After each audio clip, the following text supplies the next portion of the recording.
Hi, welcome to Tasek Bera in the southern part of Pahang.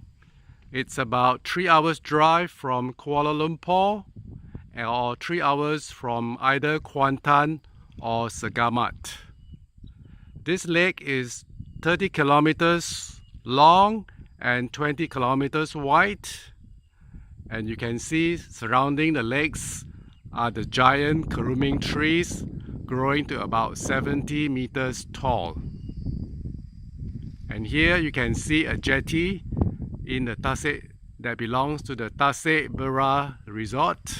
The Tasek Bera National Park was created in 1994 after the International Convention in Ramsar, and over here it boasts about 200 species of birds, about 70 species of mammals, and about 100 species of fish.